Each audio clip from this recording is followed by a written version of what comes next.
Olá, pessoal, bem-vindos.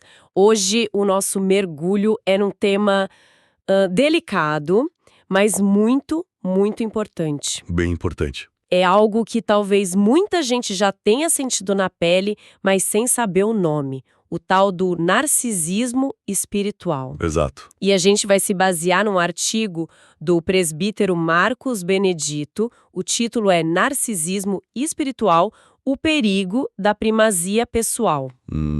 A nossa missão aqui é entender como isso funciona, sabe? O estrago que faz e, claro, se tem uma saída, segundo a fonte. Certo. E o artigo já abre com uma imagem muito forte, a de uma paz frágil que existe nesse tipo de liderança. Paz frágil, gostei do termo. Sabe aquele ambiente onde ninguém questiona, ninguém discorda, e esse silêncio é confundido com harmonia? É por aí que a gente começa. E olha, um tema universal. O artigo foca no ambiente da igreja, mas esse padrão nosso, ele é um camaleão. Sim. A gente vê isso em empresas, na política, em qualquer lugar como estrutura de poder, né?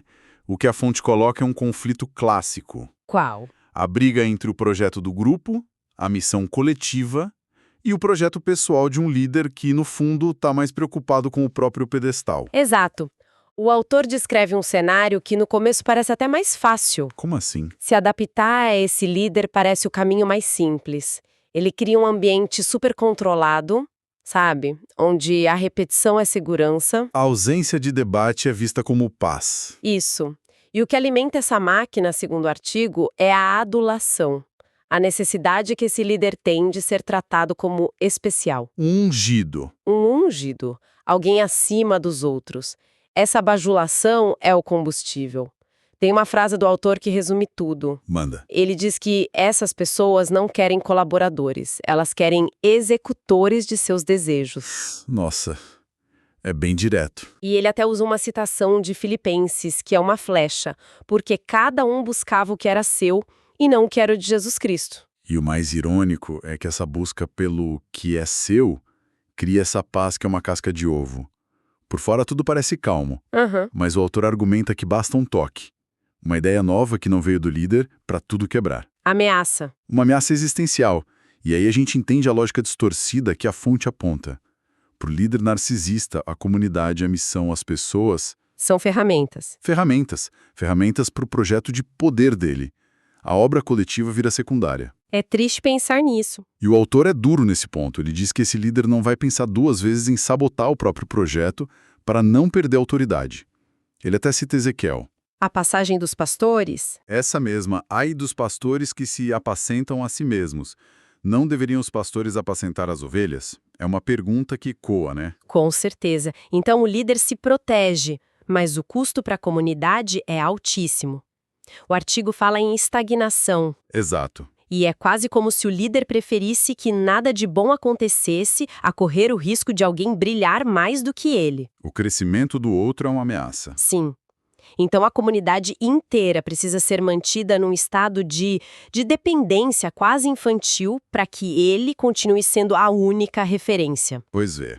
Tem uma frase no texto que é muito visual, eu achei. O narcisista não tolera a luz que não emana dele. Exatamente.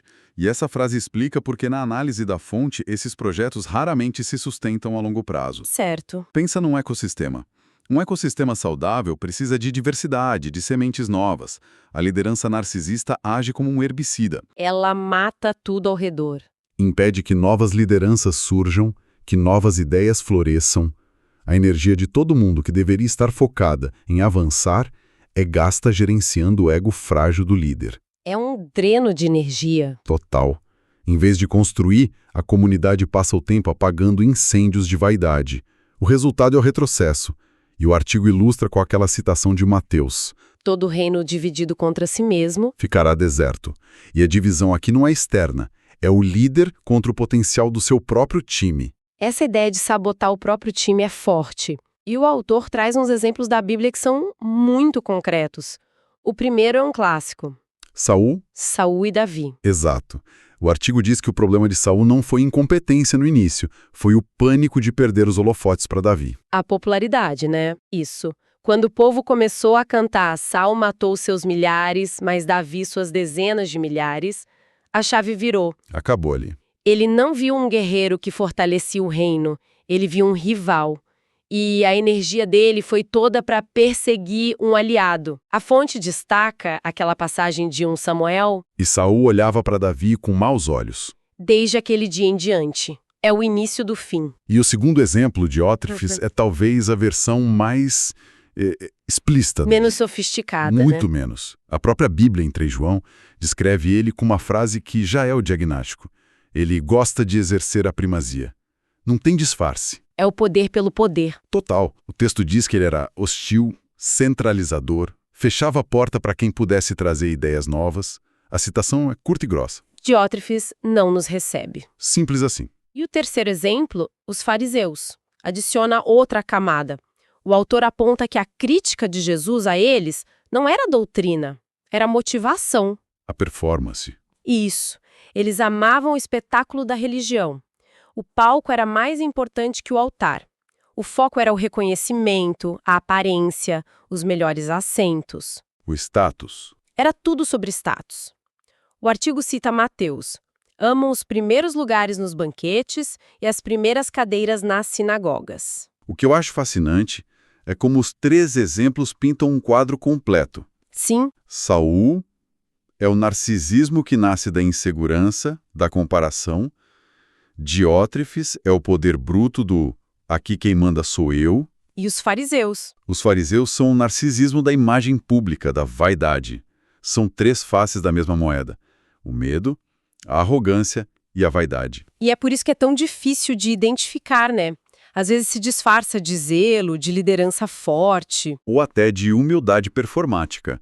Mas no fundo, como a fonte aponta, o projeto é sempre a autopromoção. Para ajudar a identificar isso na prática, o autor criou uma espécie de checklist.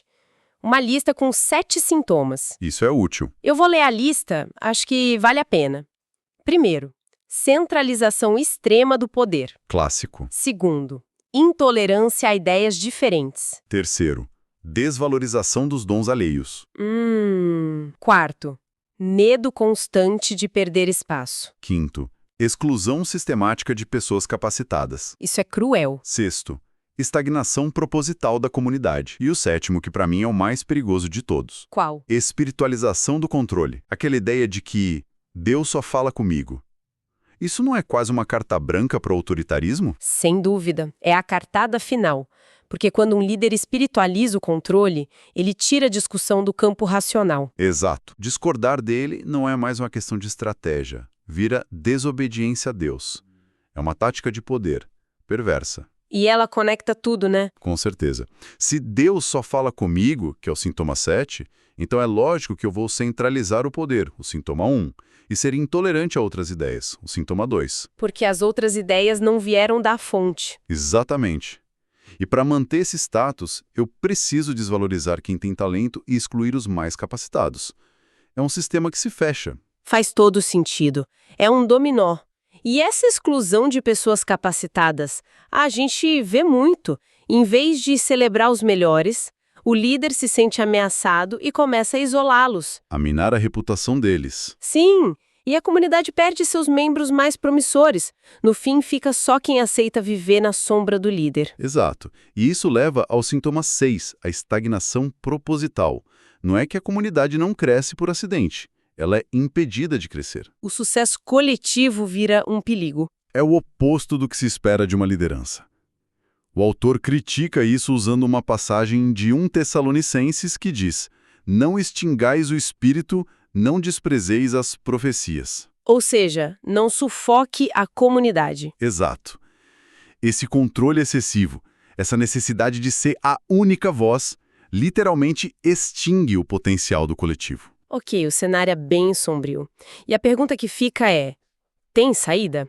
Qual é um antídoto que o autor propõe para esse veneno? O antídoto, segundo a fonte, é um modelo radicalmente oposto: a liderança pelo serviço, personificada em Cristo. O contraste é enorme. Gritante.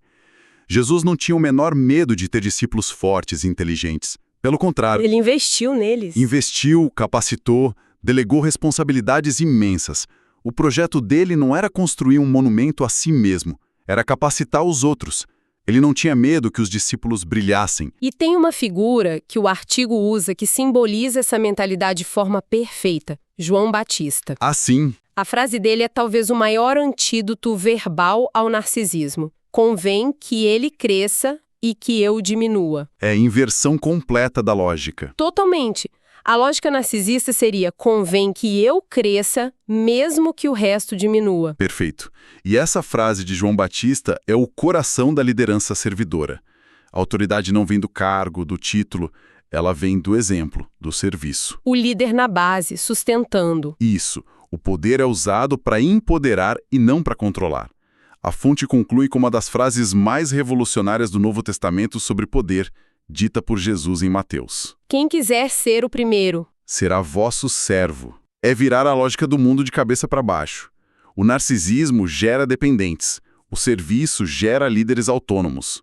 Um multiplica, o outro subtrai. Para amarrar tudo, então, o argumento do artigo é que o narcisismo espiritual, por mais que pareça forte por fora, cria comunidades frágeis e estagnadas. Porque a missão real é servir ao ego do líder. E o antídoto é esse mergulho no modelo de serviço, onde a grandeza de um líder se mede pela capacidade de fazer os outros crescerem. E não de mantê-los pequenos. O autor finaliza com uma citação de 2 Timóteo que é um raio-x. Essa liderança tem aparência de piedade, mas negando seu poder. Uma casca vazia. Exato. A conclusão dele é que nenhuma comunidade com propósito real foi feita para girar em torno de uma pessoa, mas para avançar na sua missão. E isso nos deixa com uma reflexão, né? Que vai além do texto. Levanta uma questão importante. Em qualquer organização, como a gente distingue uma liderança forte, que dá a direção, de uma liderança controladora, que só busca a autopreservação? A linha é muito tênue. Muito. Ambas podem parecer firmes, decididas, mas talvez a chave esteja em observar o que acontece com as pessoas ao redor. Se elas estão crescendo ou se encolhendo. Exato. Elas estão se tornando mais autônomas, mais criativas,